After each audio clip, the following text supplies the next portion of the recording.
Hello students, welcome to global online. This is Ankita Sood. Paper one preparation में आज मैं आपके लिए लॉजिकल रीजनिंग यूनिट की क्विक रिवीजन वीडियो लेकर आई हूँ, जिसमें स्टूडेंट्स अगले 60 मिनट्स के अंदर हम इस कंप्लीट यूनिट को बहुत अच्छे से डिटेल में डिस्कस करने वाले हैं। ये बहुत ही ज़्यादा स्कोरिंग यूनिट होती है, तो आप सभी को ध्यान रखना है। आप सभी को ये देखना है कि कैसे क्वेश्चंस इसमें से आते हैं। उससे पहले ये रिवीजन वीडियो के जरिए आप अपने सारे कॉन्सेप्ट ज़रूर क्लियर कर लीजिएगा। सबसे पहले आपके सामने ये सिलेबस है और आप सभी स्टूडेंट्स को पता होना चाहिए कि युक्ति युक्त तर्क यूनिट में आपके सिलेबस को 2 हिस्सों में बाँटा गया है। पहला हिस्सा है जिसमें कि हम लोग लॉजिक और वेन डायग्राम्स के बारे में देखते हैं और दूसरे हिस्से में हम इंडियन लॉजिक के बारे में देखते हैं। दोनों हिस्से बहुत इंपॉर्टेंट है। अपर पार्ट की अगर हम बात करें तो 4 से 5 क्वेश्चंस इसमें से आ सकते हैं और 3 से 4 क्वेश्चंस इस वाले पार्ट में से एग्जाम में आपको देखने को मिलते हैं। तो आप सभी स्टूडेंट्स को यहाँ पर हिंदी इंग्लिश दोनों लैंग्वेजेस में मैं सिंपल से सिंपल तरीके से सारे कॉन्सेप्ट्स क्लियर करने की पूरी कोशिश करूंगी। स्टूडेंट्स एग्जामिनेशन में बहुत कम टाइम बाकी है एंड ऐसे में अगर अभी भी आपने पेपर वन की तैयारी नहीं की है तो आपके लिए कंप्लीट कोर्स हम लेकर आए हैं, जहां पर आपको डेली 3 लाइव लेक्चर्स हम प्रोवाइड करवाते हैं, जिसकी हेल्प से एग्जाम से पहले आपका पूरा सिलेबस कवर हो जाएगा। Topic wise MCQs and PYQs भी आपको रिकॉर्डेड फॉर्मेट में मिल जाएंगे। हिंदी एंड इंग्लिश दोनों लैंग्वेजेस में मॉक टेस्ट अवेलेबल हैं, जिसमें से जरूर एज इट इज क्वेश्चन आएंगे एंड एग्जामिनेशन के लेवल के according and previous year paper के पैटर्न के according 5000 plus MCQ question bank भी है, जिसको अगर आपने पढ़ लिया तो यकीन रखिए कि इसी के अंदर में से एग्जामिनेशन में क्वेश्चन आएंगे और आप बहुत आसानी से अच्छा स्कोर कर सकते हो। इसके लिए हमारा एक न्यू बैच अभी स्टार्ट हो रहा है। आप आज इस बैच को ज्वाइन कर लीजिए। इसके लिए 50% ऑफ लिमिटेड पीरियड के लिए मैं लेकर आई हूँ। एंड स्टूडेंट्स, फ्री वीडियोस देखना चाहते हो तो ग्लोबल ऑनलाइन ऐप को जरूर डाउनलोड कीजिए। स्टोर सेक्शन पर सर्च बार में कोर्स का नाम लिखना है। यहाँ पर आप जैसे ही कंटेंट पर जाओगे तो आपके सामने कंप्लीट कोर्स मिल जाएगा, जिसमें देख सकते हो आप लोग पीडीएफ्स भी हैं, वीडियोस भी हैं एंड टेस्ट भी आपको मिल जाएंगे। सेपरेट भी हिंदी इंग्लिश दोनों लैंग्वेजेस में मॉक टेस्ट अवेलेबल हैं। आपको प्रीवियस ईयर पेपर के पीडीएफ्स भी यहाँ पर हम प्रोवाइड करवाते हैं। बस आपको गिवन नंबर्स पर कांटेक्ट करना है और इसकी सारी इंफॉर्मेशन मिल जाएगी। इसके अलावा स्टूडेंट्स, अगर आप चाहते हो कि सिर्फ ये 5000 प्लस क्वेश्चन बैंक को एक्सेस करें क्योंकि टाइम कम है, तो आप सिर्फ ये पीडीएफ भी ले सकते हो। कोई भी डाउट है तो गिवन नंबर्स पर आप व्हाट्सएप के जरिए हमसे बात कर सकते हो। सबसे पहले लॉजिकल रीजनिंग में आपको पता होना चाहिए लॉजिक क्या होता है। देखो, लॉजिक जो है इसको हिंदी में बोला जाता है तर्क। अब 2 लोग अगर आपस में बात कर रहे हैं और एक व्यक्ति बहुत ही तर्क के साथ कोई बात आपको बताए, बहुत ही लॉजिक लगा करके कोई बात आपको बताए, तो आप उसकी बात को ज़रूर मानते हो। तो लॉजिकल रीज़निंग भी हमें यही बताता है कि अगर 2 लोग या 2 से ज़्यादा लोग आपस में बात कर रहे हैं और उनकी बात का जो फाइनल कंक्लूजन है, जो फाइनल निष्कर्ष है, वो निकालने में लॉजिकल रीज़निंग हमें मदद करता है। सो लॉजिकल रीज़निंग का ये इंट्रोडक्शन था। अब इसमें पहला इंपॉर्टेंट टॉपिक है सिलोजिज्म, यानी कि सिलोजिज्म क्या होता है। इसमें हमारे पास कुछ स्टेटमेंट्स होती हैं एंड उन स्टेटमेंट्स को ध्यान में रखते हुए हमें कंक्लूजन यानी कि निष्कर्ष पर पहुंचना होता है।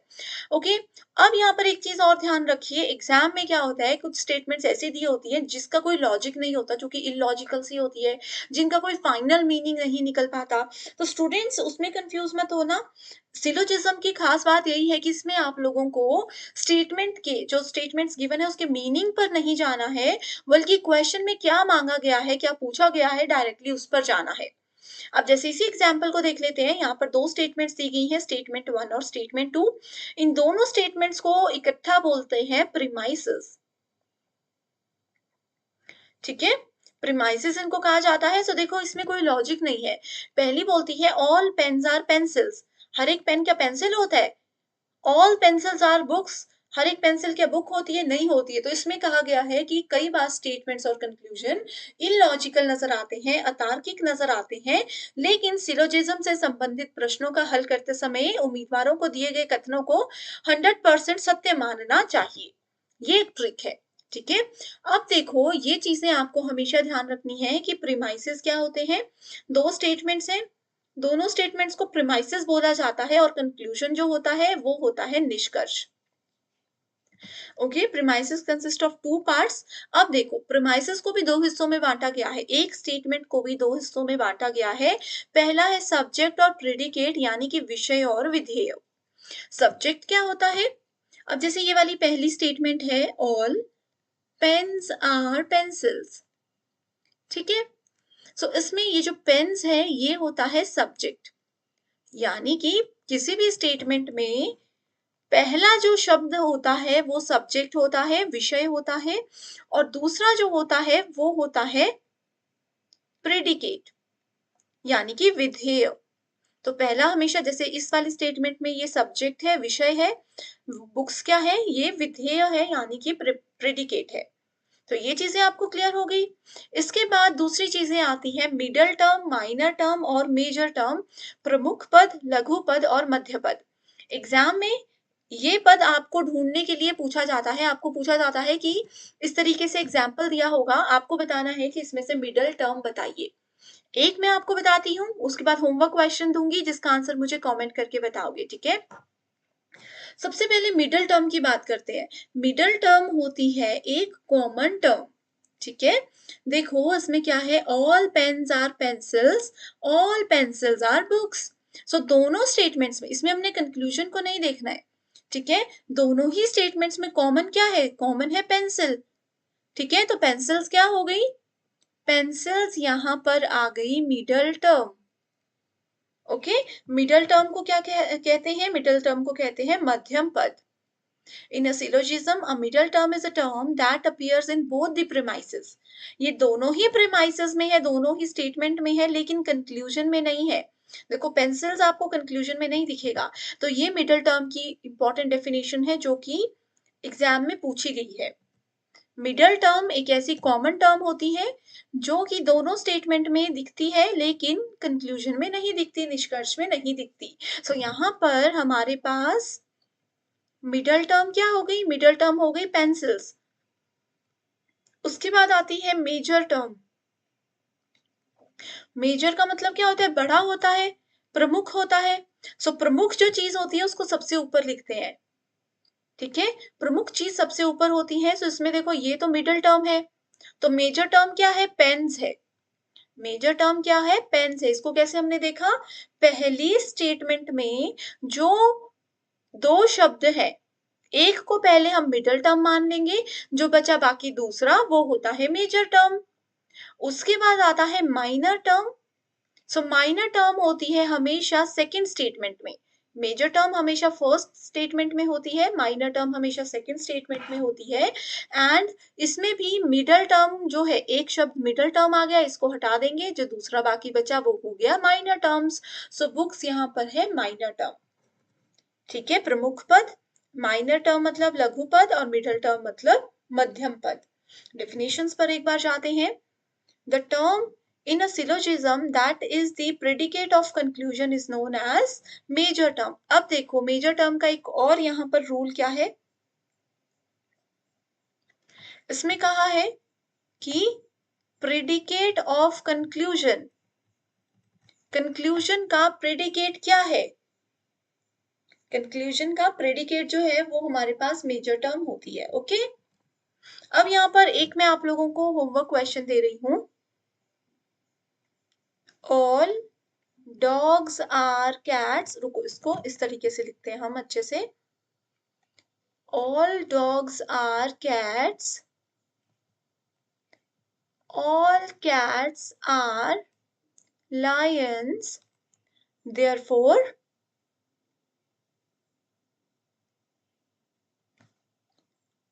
all dogs are lions। ठीक है, सो ये है स्टेटमेंट वन यानी कि प्रेमाइस वन, और ये है स्टेटमेंट टू, और ये है कंक्लूजन यानी कि निष्कर्ष। इसमें कहा गया है हर कुत्ता बिल्ली होता है, और इसमें कहा गया है हर बिल्ली शेर होता है, और कंक्लूजन बोलता है इसका मतलब ये है कि हर कुत्ता शेर होता है, ठीक है। सो अब इसमें आप मुझे सिर्फ बताइए मिडल टर्म कौन सी है, मिडल टर्म इनमें से कौन सी है, ये मुझे बताइए कमेंट करके, ठीक है। कोई डाउट है, कोई कंफ्यूजन है, जरूर बेझिझक पूछिएगा, आप सबका रिप्लाई मैं हमेशा की तरह जरूर करूंगी। अब यहाँ पर एक चीज और आती है, देखो पहले वाली जो हमने स्टेटमेंट्स देखी उसमें आपने एक शब्द नहीं देखा होगा जो कि मैंने आपको यहाँ पर बताया। वो शब्द क्या है, वो शब्द है देयरफॉर। सो किसी भी स्टेटमेंट में, इसको नोट कर लीजिए, किसी भी स्टेटमेंट में अगर आपको हेंस, देयरफॉर, सो, ठीक है, इस तरीके के कुछ टर्म्स नजर आते हैं, इसका मतलब है कि वो हमें कंक्लूजन बता रहा है, वो हमें 2 ऊपर की बातों का निष्कर्ष बता रहा है। ओके, सो ये होमवर्क क्वेश्चन है, मिडल टर्म बताइए मुझे। अब देखो, इसमें एक चीज और दी है, this is also known as cancelling terms and in Indian logic इसको रीजन या हेतु बोला जाता है। हेतु भी अपने आप में एक बहुत इंपॉर्टेंट टॉपिक है, इसको हम आगे कवर करेंगे। रीजन को, किसी भी चीज का जो कारण होता है, उसको इंडियन लॉजिक में यानी कि संस्कृत वर्ड्स में हेतु कहा जाता है। इसको नोट कर लीजिए। ओके, अगला जो स्टेटमेंट है ये है, आप लोगों ने सिलेबस में देखा है, classical square of opposition, rules of syllogism. ठीक है, रूल्स ऑफ सिलोजिज्म से ही हम क्लासिकल स्क्वायर ऑफ ऑपोजिशन पर जाते हैं। ये कॉन्सेप्ट क्लियर होगा तो आगे आपको और भी आसानी हो जाएगी। तो सबसे पहले इसमें 4 चीजें होती हैं। ठीक है, देखो यहां से हम देखते हैं 4 चीजें होती हैं, ए, ई, आई एंड ओ। ए का मतलब होता है ऑल, ई का मतलब होता है नो, आई का मतलब होता है सम, और ओ का मतलब होता है सम नॉट। ठीक है, ये 4 चीजें होती हैं, ए, ई, आई, ओ। अगर मैं आपको बोलूं कि ऑल बुक्स आर पेन्स, तो इसका मतलब है कि ये कौन सी स्टेटमेंट है, ए वाली स्टेटमेंट है। अगर मैं आपको बोलूं no books are pens, no आ गया, मतलब ये ई वाली स्टेटमेंट है। अगर मैं आपको बोलूं सम बुक्स आर पेन्स, सम मतलब आई। ठीक है, और लास्ट में आता है हमारे पास ओ। ओ में स्टेटमेंट होती है some books are not pens. ये चीजें याद हो गई, ए, ई, आई, ओ। अब ए, ई, आई को ऐसे नहीं लिख सकते आप कि ए, आई, ओ, ई लिख दिया, ये बिल्कुल गलत मेथड है। इसको ऐसे कभी भी नहीं लिखना। इसको लिखने का एक तरीका होता है, अगर वो तरीका यूज करोगे तो और इजी हो जाएंगी चीजें। इसको ऐसे लिखा जाता है ए, ई, आई एंड ओ।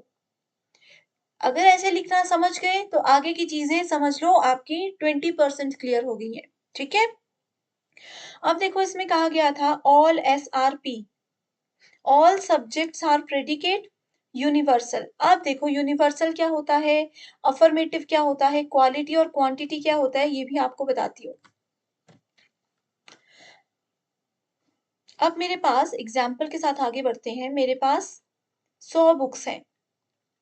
ठीक है, मैंने बोल दिया कि ऑल बुक्स आर पेन्स, यानी कि सभी किताबें, सभी का मतलब यूनिवर्सल, जितनी भी चीजें हमारे पास हैं जब सबको लिया जाएगा तो वो यूनिवर्सल होगा। एंड क्योंकि ये स्टेटमेंट पॉजिटिव है, इसमें नो शब्द का प्रयोग नहीं किया गया, तो वो अफर्मेटिव होगी। तो ये अफर्मेटिव हो गई। अब जैसे देखो इसमें नो लिखा है, इस वाली स्टेटमेंट में नो है, इस वाली स्टेटमेंट में नो है, तो ये नेगेटिव है। तो नेगेटिव और पॉजिटिव, किसी पर्सन का बिहेवियर नेगेटिव है या पॉजिटिव है, ये उसकी क्वालिटी बताता है। ठीक है, सो क्वालिटी क्या होती है, 2 प्रकार की होती है। अफर्मेटिव मतलब पॉजिटिव क्वालिटी, नेगेटिव जहां पर नो वर्ड आ गया वो नेगेटिव क्वालिटी। एग्जाम में आता है, याद कर लीजिए। उसके बाद आता है क्वांटिटी, यानी कि कितने। अगर मैंने बोला कि 100 बुक्स में से मैंने 100 ऑल सेलेक्ट कर ली, तो इसका मतलब है कि क्वांटिटी कितनी है, सारी है, तो यूनिवर्सल, सबको ले लिया। नो में बोल दिया यानी कि 100 में से मैंने एक को भी नहीं लिया, जीरो, तो ये भी किसी को भी नहीं लिया, सबको ही छोड़ दिया, तो वो भी यूनिवर्सल होता है। सम यानी कि 100 में से कुछ को लिया, 100 में से 50 सेलेक्ट किए, 100 में से 40 सेलेक्ट किए, तो वो क्या हो गया, वो पर्टिकुलर हो गया। वैसे ही सम नॉट, सम जहां पर आ गया वो पर्टिकुलर है, बस सीधा याद रखिए। जहां पर सम आ गया वहां पर पर्टिकुलर होगा, बाकी जगह यूनिवर्सल होगा। जहां पर नो आ गया वो नेगेटिव होगा, बाकी के अफर्मेटिव होंगे। इतना सा याद रखना है। ठीक है, इसी के साथ आगे बढ़ते हैं क्लासिकल स्क्वायर ऑफ ऑपोजिशन पर, जिसमें है विपक्ष का शास्त्रीय वर्ग। अब इस टॉपिक में से 100% आपको एक या दो क्वेश्चंस एग्जाम में जरूर देखने को मिलेंगे। नोट कर लीजिएगा हर एक चीज को, अगर नहीं पढ़ा है, इजी है, बहुत इजी है। देखो ए, ई, ए, आई, ए, ई, ओ, आई का कॉन्सेप्ट मैंने आपको बताया। AEIO के कॉन्सेप्ट से ही आगे को बढ़ते हैं, तो हम आते हैं क्लासिकल स्क्वायर ऑफ ऑपोजिशन पर। इसमें हमें ये ए, ई, आई और ओ के बीच में रिलेशनशिप बताता है। अब ये हमें बताता है कि अगर हम ए को यानी कि ऑल वाली टर्म को ई वाली टर्म यानी कि नो वाली टर्म के साथ जोड़ें या फिर इनके बीच में रिलेशनशिप देखें तो क्या होगा? जैसे कि अगर मैं बोल देती हूँ ऑल पेन्स आर पेंसिल्स और दूसरी तरफ मैं बोल देती हूँ नो पेन्स आर पेंसिल्स। पहले मैंने बोला सभी पेन पेंसिल हैं, दूसरे में बोला कोई भी पेन पेंसिल नहीं है। तो ए और ई वाली स्टेटमेंट है। तो आपको लगता है कि दोनों स्टेटमेंट्स एक साथ ट्रू हो सकती है? नहीं हो सकती। तो एग्जाम में ऐसे ही क्वेश्चंस आते हैं। ठीक है। पेपर 1 के साथ-साथ पेपर 2 के फाइनल रिवीजन पे भी ध्यान दीजिएगा एंड इसके लिए स्टूडेंट्स कंप्लीट स्टडी मटेरियल लेकर आई हूँ जो कि एग्जामिनेशन के लेवल के अकॉर्डिंग प्रिपेयर किया गया है। स्टूडेंट सोचते हैं कि पेपर 2 तो हमने ऑलरेडी अपने पोस्ट ग्रेजुएशन में ग्रेजुएशन में पढ़ा हुआ है तो अब हम वहीं से क्लियर कर लेंगे एग्जाम को। लेकिन स्टूडेंट्स कॉम्पिटेटिव एग्जामिनेशन के लेवल में बहुत ज्यादा डिफरेंस होता है एंड उन्हीं सब चीजों का ध्यान रखते हुए स्टडी मटेरियल में हम आपको नोट्स एंड एमसीक्यूज प्रोवाइड करवाते हैं। जो भी सब्जेक्ट्स अवेलेबल है उसकी लिस्ट आप देख सकते हो एंड आपको सिर्फ गिवन नंबर्स पर कांटेक्ट करके इसको ज्वाइन करना है। ये स्टडी मटेरियल ना सिर्फ इस एग्जामिनेशन को क्वालिफाई करने में बल्कि इसके बाद जो आपका इंटरव्यू होगा उसको क्वालिफाई करने में भी आपको बहुत मदद करेगा एंड आपको इसके लिए सिर्फ एक ही बार फीस देनी है 1280 रुपए। पीडीएफ फॉर्मेट में ये आपको मिल जाएगा तो आप इसको लाइफ टाइम के लिए यूज कर सकते हो। यहाँ पर देखो हम बात कर रहे थे क्लासिकल स्क्वायर ऑफ ऑपोजिशन की, उसमें इस तरीके से क्वेश्चंस आते हैं। ठीक है। सबसे पहले रिलेशनशिप के बारे में हम लोग बात करेंगे कि ए का आई के साथ, ए का ई या ओ के साथ क्या रिलेशनशिप होता है, ये सब चीजें हम लोग देखेंगे। ठीक है। सो देखो अच्छे से इस चीज को सुनिएगा, समझिएगा।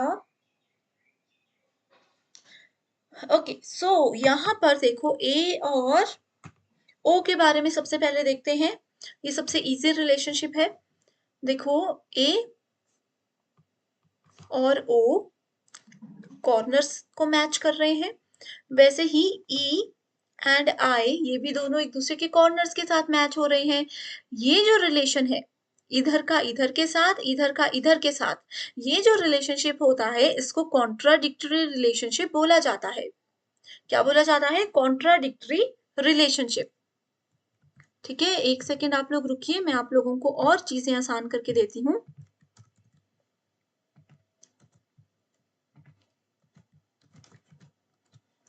ठीक है। सो यहाँ पर देखिए ऐसे याद रखिए, पहला रिलेशनशिप है ए का ओ के साथ और ई का आई के साथ। ठीक है। ये होते हैं कॉन्ट्राडिक्टरी रिलेशनशिप। कॉन्ट्राडिक्टरी का मतलब होता है कॉन्ट्राडिक्ट यानी कि एक दूसरे के ऑपोजिट। ठीक है। इसमें एक दूसरे के ऑपोजिट का क्या मतलब है?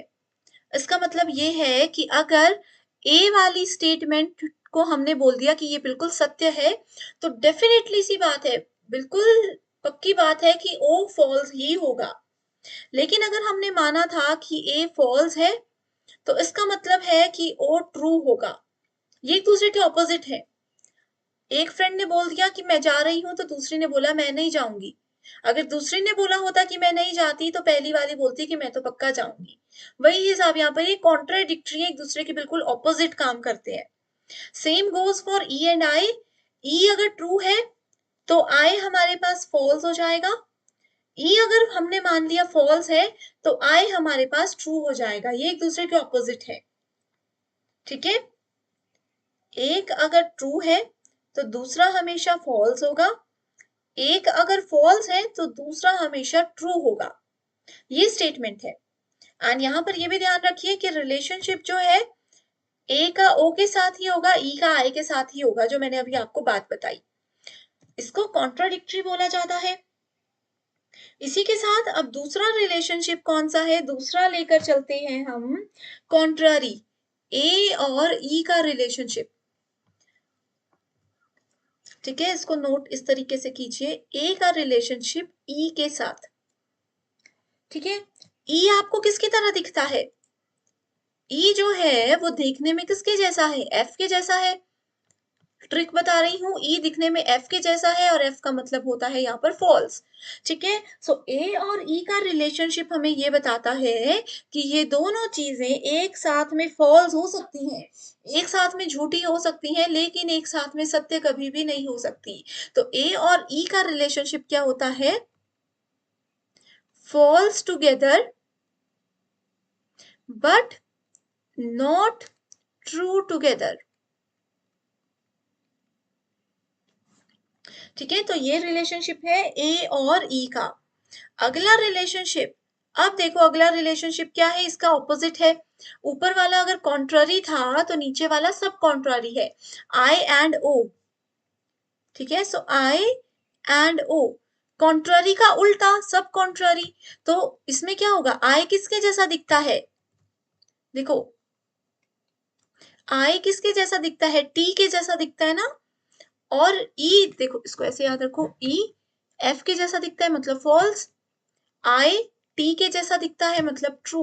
तो आई एंड ओ में रिलेशनशिप ये हो सकता है कि ये दोनों हमेशा एक साथ ट्रू हो सकते हैं, लेकिन कभी भी एक साथ फॉल्स नहीं हो सकते। ओके, नोट कर लिया। इसके बाद फिर अगला रिलेशनशिप पे अगर जाएंगे तो ये रिलेशनशिप आ जाएगा ए और आई का, ई एंड ओ का। ये क्या है? ये दोनों सब ऑल्ट्रेशन है। ये तो कॉन्ट्ररी और सब कॉन्ट्ररी था ना, इसलिए इनके अलग अलग रूल्स थे। अब ये दोनों सब ऑल्ट्रेशन है तो ए से आई, ई से ओ का सेम रिलेशनशिप ही रहता है। ठीक है, सो इस रिलेशनशिप को हम कैसे लिखेंगे? ए से आई। ठीक है, ए से आई, ए से आई की ओर अगर हम लोग जाएंगे तो क्या होगा? अगर ए ट्रू है, अगर ए ट्रू है तो ये क्या करेगा? ये आई को भी ट्रू बना देगा। ठीक है, डाउनवर्ड, डाउनवर्ड डायरेक्शन में। इसको आप इस एग्जाम्पल के साथ याद रख सकते हो कि जो हमारे सीनियर है, ठीक है, सीनियर्स हैं, वो अगर सत्य की राह पर चलते हैं, वो अगर सत्य की राह पर चलते हैं तो हम उनके जूनियर्स हैं, हम भी उनको देख देख कर सत्य की राह पर ही चलने लग जाएंगे। तो ऊपर से सीनियर से जब नीचे की ओर आएंगे, ऊपर वाला अगर सत्य है तो वो नीचे वाले को भी सत्य बना देगा। ए ट्रू है तो वो आई को भी ट्रू बना देगा। ठीक है, लेकिन नीचे से, अगर नीचे से ऊपर की ओर जाएं, नीचे वाला अगर झूठा है तो वो ऊपर वाले को भी झूठा साबित करने की पूरी कोशिश करेगा। इसका मतलब क्या है? इसको ऐसे याद रखिए कि इसका मतलब है कि अगर आई फॉल्स है तो वो ए को भी फॉल्स बनाने की पूरी कोशिश करेगा, वो ए को भी पूरा फॉल्स बना ही देगा। ओके, नेक्स्ट आ जाता है रिलेशनशिप बिटवीन ई एंड ओ। सो ई अगर ट्रू है, सेम फॉलो होगा पैटर्न कि ऊपर वाला सत्य है तो वो नीचे अपने जूनियर्स को भी सत्य साबित करेगा, तो वो ट्रू किसको बना देगा? ओ को भी ट्रू बना देगा। लेकिन वहीं अगर ओ फॉल्स है तो ई का क्या हो जाएगा? ई का कुछ भी नहीं होगा। इस तरीके की कंडीशन एग्जाम में आती भी नहीं है, एंड ये हमेशा ऑलवेज डाउटफुल कंडीशन की कैटेगरी में ही काउंट किए जाते हैं। ओके, ओके, सो अभी तक आई होप बिल्कुल क्लियर है चीजें। ये जो मैंने AEIO का कॉन्सेप्ट, AEIO के बीच में रिलेशनशिप अभी तक बताया, इसमें से श्योर एक या दो क्वेश्चंस एग्जाम में आपको आएंगे। इस वाली स्लाइड को नोट कर लीजिए, इसका स्क्रीनशॉट ले लीजिए। ठीक है, एग्जाम्पल्स के साथ देखते हैं चीजों को। एक ही एग्जाम्पल बताऊंगी, बाकी हमने ऑलरेडी सेशंस में डिस्कस किया है। अगर मेरे पास स्टेटमेंट है ऑल बुक्स आर पेन्स, ठीक है, और दूसरी स्टेटमेंट है नो बुक्स आर पेन्स। इसमें हमने क्या बोला था? ए और ई में दोनों एक साथ फॉल्स हो सकते हैं, लेकिन एक साथ ट्रू नहीं हो सकते। इसको मैंने बोल दिया कि ऑल बुक्स आर पेन्स की, हाँ भाई सच में सभी किताबें पेन जैसी दिखती हैं, लेकिन दूसरी तरफ मैंने बोल दिया और book no books are pen, तो दोनों सत्य एक साथ नहीं हो सकती क्योंकि मैंने यहाँ पर ऑल बोला, यहाँ पर नहीं बोला, लेकिन ये दोनों एक साथ फॉल्स हो सकती है। तो ऐसे एग्जाम्पल्स आएँगे और आपको एज़ इट इज़ डेफिनेशंस दी जाएँगी जो कि अभी तक मैंने बताई हैं। ओके? बहुत सारे स्टूडेंट्स ऐसे हैं जिनको डाउट रहता है ई और ओ वाले कॉन्सेप्ट में, है ना? ई और ओ वाले में डाउट रहता है तो इसको ऐसे याद रखिए। देखो, ए से ई और ओ, ए एंड आई, ठीक है? ए से आई की ओर एक बार जा रहे हैं, एक बार यहाँ से वापस आ रहे हैं, ठीक है? सो इसमें मैं कलर्स चेंज करके बता रही हूँ ताकि क्लियर हो जाएँ चीज़ें। ए से आई की ओर, आई किसके जैसा दिखता है? टी के जैसा दिखता है, तो ए से आई की ओर जा रहे हैं तो ये ट्रू हो जाएगा। आई से ए की ओर जा रहे हैं तो ये उसका उल्टा है तो फॉल्स हो जाएगा। ठीक है? ए से आई की ओर गए, आई टी जैसा दिखता है तो ट्रू की ओर ये हमें लेकर जा रहा है, सत्य की ओर लेकर जा रहा है। सेम विथ ई एंड ओ, ठीक है? ये वाला अगर क्लियर हो गया तो ई एंड ओ पे भी आपने सेम चीज़ को फॉलो करना है। अब देखो यहाँ पर ये एग्जांपल्स हैं। All the students clear their examination, यानी कि ए। फ्यू का मतलब होता है सम। Few students did not clear their examination, यानी कि ये है सम नॉट। सम नॉट क्या होती है? ओ। तो यहाँ पर पहले आपको पता चल गया ए और ओ वाली स्टेटमेंट है, तो ये कौन सी स्टेटमेंट है? ए और ओ वाली स्टेटमेंट कौन सी होती है? कॉन्ट्राडिक्टरीज होती है। ये हमने अभी डिस्कस किया यहाँ पर। ए और ओ कॉन्ट्राडिक्टरी। सेम क्वेश्चन में अगर आपको दिया होता कि all the students clear their examination and ये कहा होता no student clear their examination, तो ये हो जाता ए और ई। ए और ई कौन सी स्टेटमेंट्स होती है? ये होती है contrary statements. Okay, I hope clear है कैसे क्वेश्चंस आते हैं। देखो यहाँ पर विरोधाभास इसको कहा जाता है, कॉन्ट्राडिक्टरीज को। नेक्स्ट है, in which of the following propositions both can be true simultaneously. देखो ये भी अभी मैंने बताया, दो स्टेटमेंट्स हैं जो कि एक साथ ट्रू हो सकती हैं but they can not be false together. वो एक साथ फॉल्स नहीं हो सकती। कौन सी होती है वो दो स्टेटमेंट्स? वो होती है सब कॉन्ट्ररी। अभी हमने पढ़ा सब कॉन्ट्ररी क्या होती है? ट्रू हो सकती है एक साथ पर फॉल्स नहीं हो सकती। ट्रू हो सकती है आई टी जैसा दिखता है तो ट्रू हो सकती है, ई एफ जैसा दिखता है तो फॉल्स हो सकती है। ओके, बहुत इजी है, बहुत इजी है। अगर आपको ये ट्रिक समझ आ गई है, मुझे एक बार कमेंट करके बता दीजिए स्टूडेंट्स। ठीक है, प्लीज मुझे कमेंट करके बता दीजिए कि क्या ये ट्रिक्स आपको समझ आ रही है। अगर नहीं आ रही है, कोई भी डाउट है, तो मैं सेम वीडियो पर सेम सेशन आपके लिए लाइव लेकर आऊंगी ताकि आपके डाउट जो है वो साथ साथ में क्लियर होते रहे। ठीक है, अगर क्लियर हो रही है तो हमेशा की तरह कमेंट करके मुझे मोटिवेट कीजिए ताकि मैं इस तरीके की सीरीज आपके लिए कंटिन्यू रख सकूं। एंड इसके अलावा किसी भी पर्टिकुलर टॉपिक पर, किसी भी पर्टिकुलर यूनिट पर, किसी भी पर्टिकुलर चैप्टर पर आपको सेपरेट वीडियो चाहिए एग्जाम से पहले तो मुझे वो भी बता दीजिए। रिक्वेस्ट आपकी जल्दी से जल्दी पूरी की जाएगी। ओके, सो नेक्स्ट है स्ट्रक्चर ऑफ कैटेगोरिकल प्रोपोजिशन। अब देखो, कैटेगोरिकल सिलोजिज्म जो हमने पढ़ा ना, उसके स्ट्रक्चर के बारे में बताई गई चीजें हैं। सब्जेक्ट और प्रेडिकेट हमने पढ़ लिया, विधेय और विषय हमने पढ़ लिए। अब बात आती है कॉपिला की। कॉपिला वो वर्ड होता है जो कि इन दोनों को, सब्जेक्ट और प्रेडिकेट को जोड़ने में मदद करता है। For example, all clothes are fashionable. सभी कपड़े जो हैं वो फैशनेबल होते हैं। ठीक है, सो ये क्या है? ये सब्जेक्ट है। ये क्या है? प्रेडिकेट है। विषय और विधेय बता दिए। कॉपिला इन दोनों को जोड़ रहा है तो कॉपिला है आर। कॉपिला इन दोनों को जोड़ने में मदद करता है। अगला आ जाता है फैलेसी। फैलेसी क्या होता है? ये अभ्यास होता है। अब देखो, फैलेसीज को यहाँ पर बहुत सारे प्रकार की होती हैं, डिटेल में कवर करना थोड़ा सा पॉसिबल नहीं है। सो कुछ बेसिक सी जो इम्पोर्टेंट फैलेसीज हैं जो कि एग्जाम में बहुत बार पूछी गई हैं और आगे भी पूछी जाएंगी, उनको ही हम यहाँ पर डिटेल में कवर करेंगे। ठीक है, फैलेसी को ना पहले मैं एक एग्जाम्पल के साथ स्टार्ट करती हूँ। ठीक है, फैलेसी को एक एग्ज़ाम्पल के साथ स्टार्ट करते हैं। सो देखो, मान लीजिए कि मैं आपको बोल रही हूँ कि मुझे आंसर बताइए, मुझे ये बताइए। मान लीजिए हम ऑफ़लाइन सेशन में, ऑनलाइन सेशन नहीं है, ऑफ़लाइन क्लास चल रही है, आप मेरे सामने हो।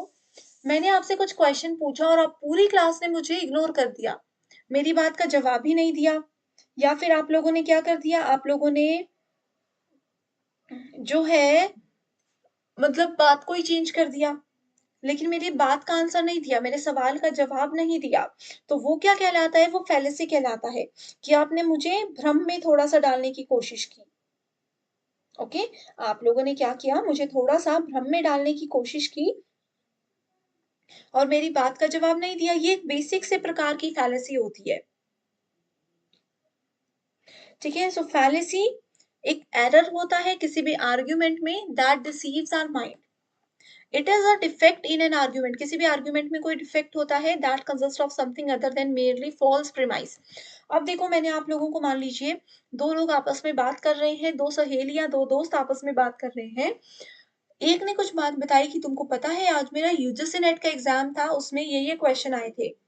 दूसरी ने सुना, बात को अच्छे से सुन लिया, लेकिन वो ना इससे किसी और बात को ही बताने लग गई। उन्होंने इनकी बात का रिप्लाई नहीं किया कि आपका एग्जाम कैसा हुआ, कैसा आया था। उन्होंने अपना ही बता दिया कि आज से 2 साल पहले मैंने भी नेट एग्जाम दिया था, और करते-करते वो बात ही चेंज हो गई। ठीक है? तब को उनको बीच में कोई तीसरा फ्रेंड मिल गया। बात क्या हो गई? एग्जाम की बात चल रही थी, वो खत्म हो गई। तो ये भी एक प्रकार की फैलेसी होती है, भ्रम होता है कि हम कुछ और चीज़ के लिए बैठे थे, कुछ और करना चाहते थे, लेकिन अनजाने में ही सही, लेकिन हम कहीं और पहुँच गए, कुछ और हो गया। फैलेसी 2 प्रकार की होती है, फॉर्मल और इनफॉर्मल। ठीक है? सो स्टूडेंट्स, जैसे मैंने आपको बताया, फैलेसीज़ को बहुत ज़्यादा फैलेसीज़ हैं, सबको यहाँ पर कवर करना पॉसिबल नहीं होता। तो मैं यहाँ पर आपको सिर्फ़ नाम बता देती हूँ, आप नोट कर लीजिए। एंड अगर आपने मेरी फैलेसीज़ वाली डिटेल्ड वीडियो अभी तक नहीं देखी है, तो उसको ज़रूर देख लीजिएगा एक बार। ठीक है? कमेंट कर दीजिए, लिंक आप लोगों को मिल जाएगा कि फैलेसीज़ क्या-क्या होती हैं, कैसे अलग-अलग फैलेसी को याद रखा जा सकता है। ठीक है? तो एक फैलेसी आती है रेड हेयरिंग फैलेसी।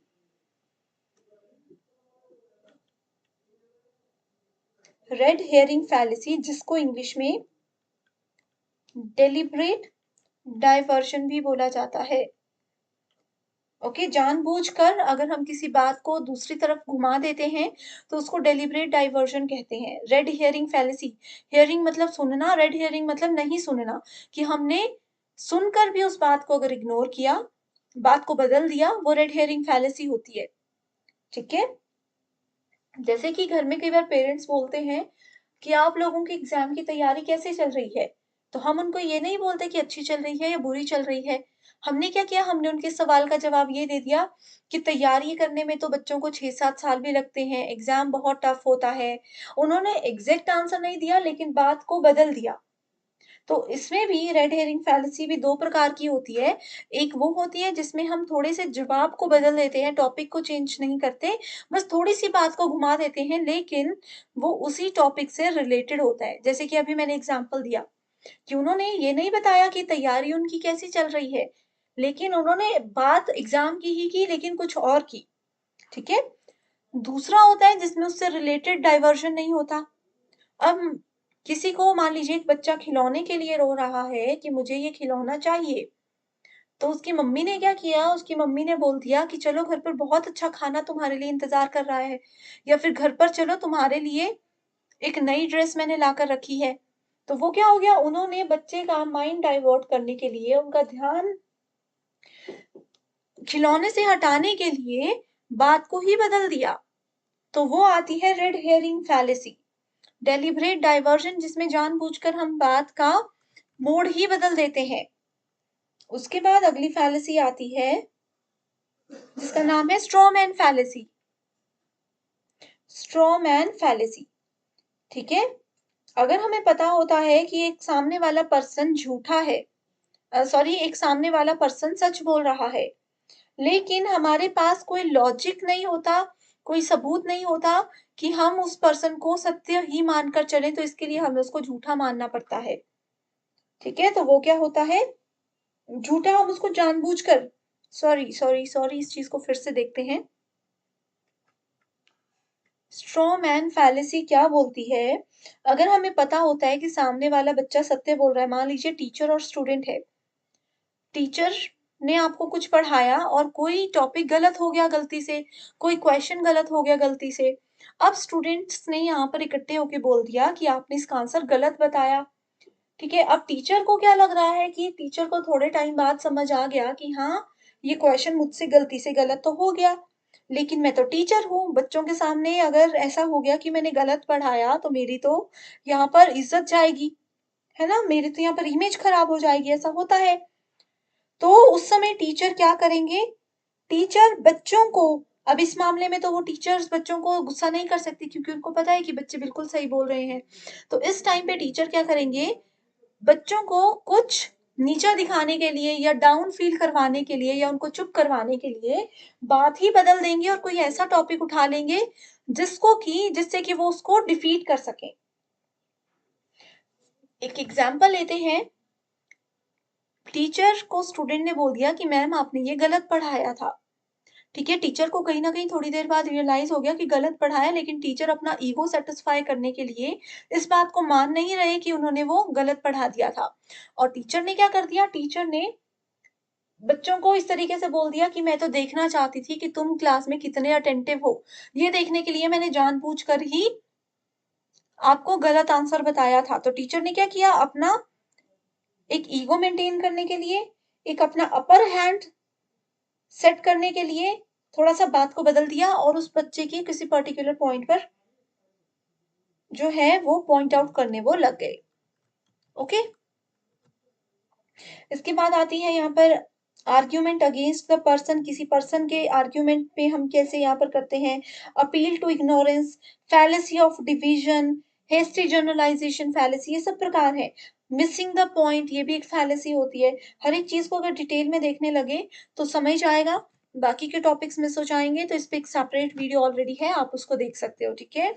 नेक्स्ट है इंडियन लॉजिक, भारतीय तर्क क्या होता है? सो भारतीय तर्क में, ठीक है, भारतीय तर्क में दो चीजें होती हैं। वो दो चीजें होती हैं, एक होता है ऑर्थोडॉक्स, एक होता है अनऑर्थोडॉक्स।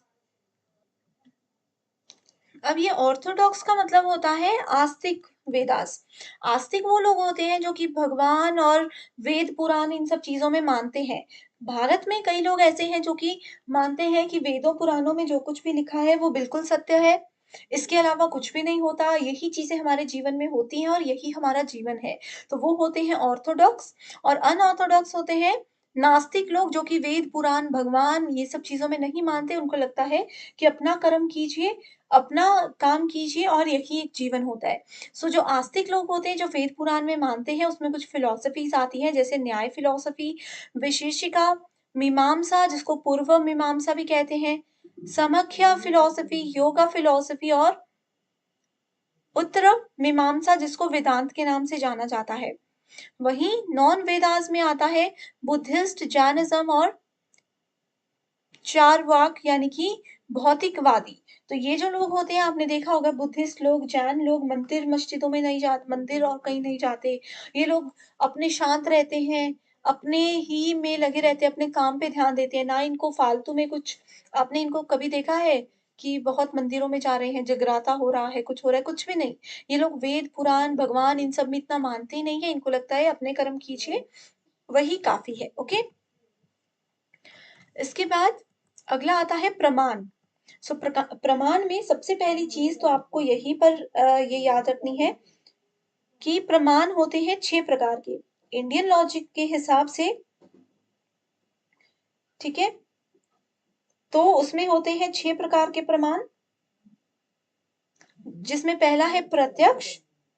हर एक चीज को आगे डिटेल में बताऊंगी। पहला होता है प्रत्यक्ष, संस्कृत शब्द है प्रत्यक्ष, हिंदी में इसको परसेप्शन कहा जाता है।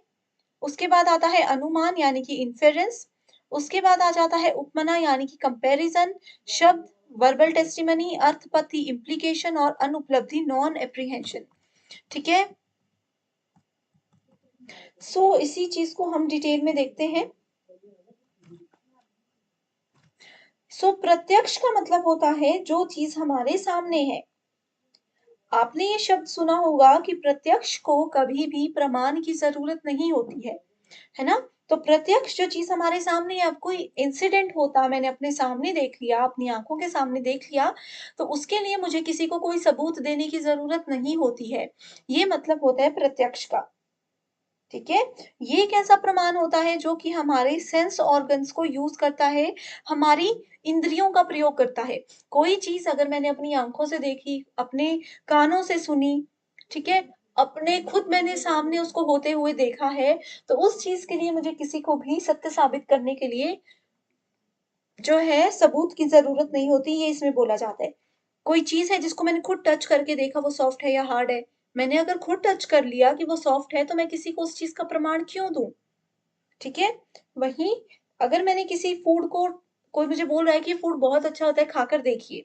मैंने अगर उस फूड को पहले से खा लिया है, मुझे वो अच्छा नहीं लगा है, तो उस चीज़ का भी मुझे क्या है, मुझे पता है, मैंने खुद उसको टेस्ट किया। तो जहाँ पर भी हमारी इंद्रियाँ इन्वॉल्व होती हैं, वहाँ पर क्या होता है? वहाँ पर प्रत्यक्ष होता है। दूसरी चीज़ आ जाती है अनुमना।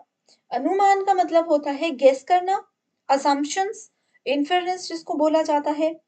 ठीक है? ये एक ऐसा प्रमाण होता है जिसमें कि हम अपने पुराने नॉलेज से, अपने ओल्ड नॉलेज को थोड़ा-सा आइडिया लगा कर के किसी चीज़ का कन्क्लूज़न निकालते हैं। अब कोई प्रॉब्लम आपके सामने अगर आती है, तो आप लोग क्या करते हो उस प्रॉब्लम के सॉल्यूशन के लिए कुछ अपने दिमाग में जो आपके पास आइडियाज़ होते हैं, उसको यूज़ करके कुछ गेस लगाते हो, है ना? कुछ गेस करते हो, हाइपोथेसिस हमने रिसर्च में पढ़ा था, हाइपोथेसिस लगाते हो जिसको अनुमान कहा जाता है और सॉल्यूशन तक पहुँचने की कोशिश करते हो। तीसरा आ जाता है उपमना प्रमाण।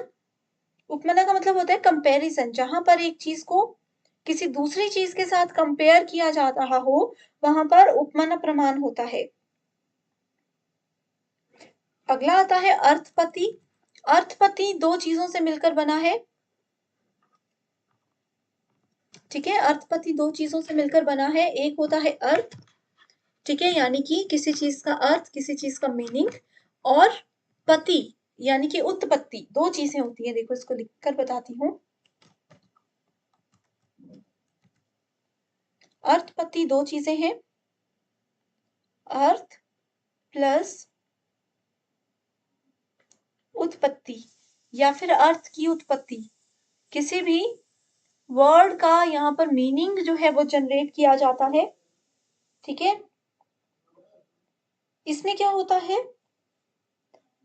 हमने जो सुनी-सुनाई बातें होती हैं, जो बिलीफ्स होते हैं, जो धारणाएँ होती हैं, ठीक है? उन सब के बारे में जो हम सुनते हैं, हम उसको मान लेते हैं। अर्थपति में ये होता है। अब मुझे किसी ने कोई बात बताई कि वेदों पुराणों में ऐसा होता है। मैंने चाहे वेद पुराण नहीं पढ़े हैं, नहीं सुने हैं, लेकिन मैंने क्या किया, मैंने उनकी बात को मान लिया। ये एक प्रमाण होता है।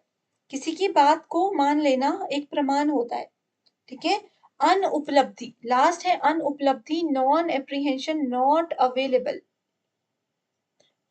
देखो अनुपलब्धि 2 चीज़ों से बना है, अनु